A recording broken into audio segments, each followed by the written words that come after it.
5 sekawan ke sarang penyelundup. Bagian 12. Blok terkejut. Ibu Leonir datang lagi tak lama sesudah itu. Ia tersenyum memandang George. Ayahmu yang tadi menelepon, ujarnya. Ia datang besok, tetapi ibumu tidak jadi ikut. Mereka sekarang di rumah bibimu.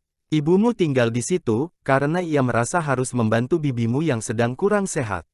Tetapi ayahmu mau datang, karena ingin membicarakan percobaan-percobaannya yang terbaru dengan Pak Lenoir. Suamiku sangat tertarik pada percobaan-percobaan ayahmu. Senang hati kami, karena ia akan bertamu kemari. Sebetulnya anak-anak lebih senang apabila Bibi Fanny yang bertamu. Dan bukan Paman Quentin, karena ia kadang-kadang bisa sangat rewel. Tetapi kemungkinan besar ia akan hampir selalu sibuk berbicara dengan Pak Lenoir. Jadi mereka takkan terganggu oleh kedatangannya. Sehabis menyelesaikan permainan dengan Ibu Lenoir, anak-anak pergi tidur. George masih harus menyelundupkan tim ke kamar tidurnya. Si hangus memeriksa sebentar, apakah keadaan sudah aman. Ia tak melihat blok dekat-dekat lorong maupun tangga besar. Ayahnya belum pulang dari bepergian. Sarah kedengaran suaranya bernyanyi-nyanyi dalam dapur. Harriet, gadis yang membantunya di dapur, sedang duduk di pojok sambil merajut. Rupanya blok sedang keluar, pikir si hangus. Ia berjalan kembali ke kamarnya. Sewaktu sedang menyeberangi serambi di atas tangga besar menuju ke lorong yang menuju ke kamarnya, si hangus melihat sepasang sepatu hitam menjorok keluar dari bawah tirai tebal yang tergantung di depan jendela serambi atas. Ia tercengang sebentar melihat kedua benda itu. Mula-mula ia tak mengenali bahwa benda-benda itu ujung sepatu.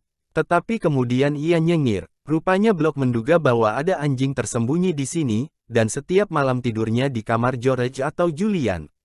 Karena itu ia bersembunyi di balik tirai, untuk mengintai. Pikirnya, nah, orang itu perlu diberi pelajaran. Si hangus bergegas menceritakan hal yang baru dilihat itu pada anak-anak. George merasa cemas. Tetapi seperti biasa si hangus tahu akal. Kita harus mengejutinya, katanya. Kuambil tali sebentar. Sudah itu bersama-sama pergi ke serambi sebelah atas tangga. Lalu aku tiba-tiba meneriakkan bahwa ada maling bersembunyi di balik tirai.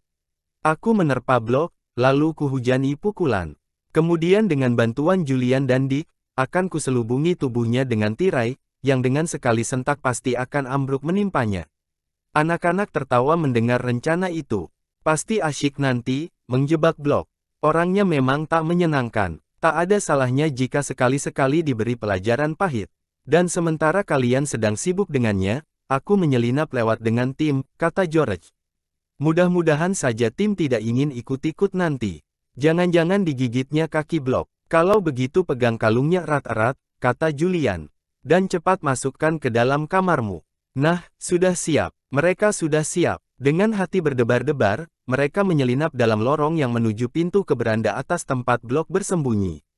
Sewaktu mereka lewat, nampak tirai bergerak-gerak sedikit. Blok mengintip. George tidak ikut muncul. Ia menunggu dalam lorong, bersama tim. Kemudian menyusul rentetan aksi yang mengejutkan dan sangat ribut, dimulai dengan jeritan si hangus. Anak itu menerpa blok yang tersembunyi di balik tirai. Tolong, perampok. Ada perampok bersembunyi di balik tirai. Serunya. George dan tim terlompat dengan suaranya yang nyaring. Blok juga sangat kaget. Ia berusaha meronta-ronta. Si hangus melayangkan kepalanya ke tonjolan dalam tirai. 2 atau 3 kali beruntun-runtun. Karena perbuatan blok, sudah beberapa kali si hangus mengalami kerepotan dengan ayah tirinya. Dan sekarang ia membalas dendam. Julian dan Dick bergegas membantunya. Tirai direnggutkan keras-keras, sehingga ambruk dan menyelubungi kepala blok. Bukan itu saja, tiang tirai ikut roboh dan mengenai kepala orang itu. Blok benar-benar tersergap. Ia tak berdaya menghadapi ketiga anak laki-laki yang menyerangnya dengan penuh tekad. Anne ikut membantu, tetapi Maribel menikmati kejadian itu dari agak jauh saja, karena kurang berani mengerubuti. Sewaktu pergulatan dimulai, George cepat-cepat keluar dari pintu lorong. Maksudnya hendak menyelinap lewat, tetapi tim ingin campur tangan. Atau mungkin lebih pantas dikatakan ingin campur gigi. Walau sudah diseret-seret oleh George, anjing itu tak mau berjalan terus. George berusaha memaksanya juga, tangannya sudah memegang kalung leher tim. Tetapi anjing itu melihat betis melambai-lambai dari balik tirai, dekat sekali ke hidungnya. Dengan segera disambarnya, Terdengar Blok terpekik kesakitan. Memang gigi Tim runcing-runcing, jadi pasti sakit kalau digigit. Tim menggoncang-goncang betis yang berada dalam moncongnya, tetapi kemudian ia dipukul oleh tuannya. Seketika itu juga dilepaskannya gigitannya. Tim kaget, karena sebelumnya tak pernah dipukul oleh George. Jadi rupanya tuannya itu sangat marah padanya. Dengan ekor terselip di antara kaki ia mengikuti George masuk ke kamar tidurnya, lalu langsung menyusup ke bawah tempat tidur. Dijengukkannya kepala sebentar keluar, sambil memandang George seolah-olah minta dikasihani. "Aku terpaksa memukulmu tadi, Tim," ujar George sambil menepuk-nepuk kepala anjingnya. "Kalau sampai kelihatan tadi oleh Blok, pasti terbongkar rahasia kita. Tadi pun kau sudah menggigit betisnya. Entah bagaimana cara kami nanti menerangkan kejadian itu. Sekarang kau diam-diam saja di sini, aku hendak menggabungkan diri dengan anak-anak." Tim memukul-mukulkan ekor ke lantai, tanda setuju. George bergegas keluar, lalu menyertai anak-anak yang sedang asyik diserambi di atas tangga lebar. Mereka sibuk mempermainkan Blok, yang berteriak-teriak dan meronta-ronta hendak membebaskan diri dari kungkungan tirai yang masih menyelubungi dirinya. Blok terbungkus di dalamnya, seperti ulat dalam kepompong. Ia tak bisa melihat apa-apa. Tiba-tiba Pak Lenoir muncul di serambi bawah, didampingi oleh Ibu Lenoir yang kelihatannya ketakutan sekali.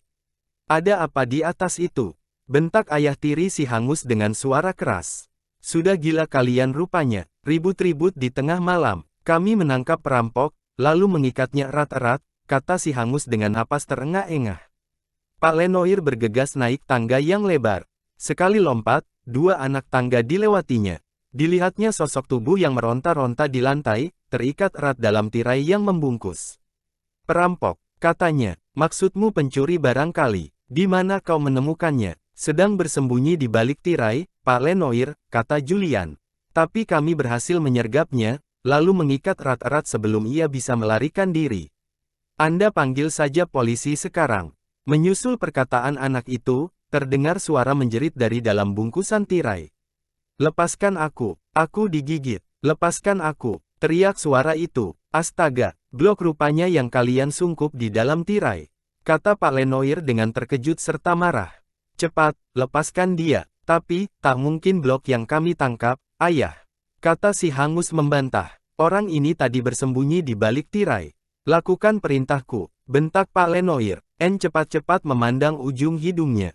Betul, Pak Lenoir mulai marah. Ujung hidungnya sudah mulai berubah warna. Anak-anak melepaskan ikatan dengan segan-segan. Blok menyibakkan tirai yang menyelubungi, lalu memandang berkeliling dengan pandangan marah. Mukanya sekali itu merah padam, karena marah dan ketakutan. "Aku tak sudi diperlakukan seperti begini," amuknya. "Lihatlah kakiku ini, Tuan. Aku digigit. Cuma anjing yang gigitannya seperti ini. Tuan lihat kakiku, memang benar, di betisnya nampak bekas gigitan, yang mulai berubah warna menjadi biru kehitam-hitaman. Ternyata keras juga gigitan Tim tadi.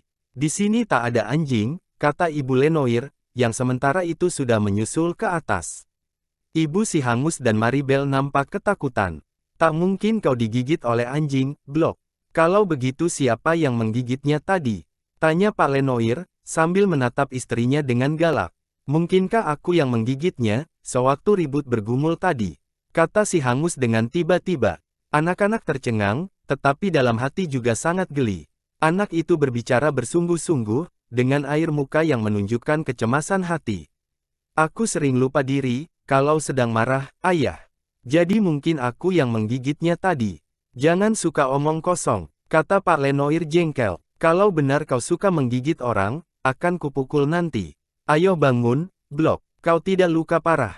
"Gigiku rasanya agak aneh," kata si Hangus sambil mengatup-katupkan mulutnya, seolah-olah ingin memeriksa apakah masih sempurna. "Kurasa lebih baik aku mencuci mulut sebentar, ayah. Rasanya tergigit olehku pergelangan kaki Blok tadi. Woh, rasanya tidak enak." Pak Lenoir tak tahan lagi mendengar kekurang ajaran si Hangus. Tangannya melayang, hendak menempeleng anak itu. Tetapi si Hangus cepat mengelak, lalu lari masuk ke lorong. "Aku mau sikat gigi," serunya sambil menoleh ke belakang. Anak-anak mengatupkan mulut rapat-rapat, menahan tertawa yang sudah nyaris tersembur keluar. Gambaran si Hangus menggigit orang, benar-benar gila. Tetapi nampak jelas bahwa baik Pak Lenoir maupun Ibu Lenoir tidak bisa membayangkan siapa yang menggigit Blok. Ayo, masuk ke tempat tidur masing-masing. Perintah Pak Lenoir. Jangan sampai aku harus mengadukan kelakuan kalian pada ayah kalian besok, apabila ia datang, atau paman kalian. Aku tak tahu, siapa dari kalian yang anaknya, dan mana yang keponakan. Aku heran, kalian berani begini rewel di rumah orang lain. Seenaknya saja, mengikat pesuruhku. Kalian yang bersalah, kalau Blok minta berhenti. Justru itu yang sebenarnya diharap-harapkan oleh anak-anak. Mereka pasti senang sekali apabila pesuruh tuli dan berwajah topeng itu pergi untuk selama-lamanya. Mereka merasa yakin, Blok tadi hendak mengintai Tim.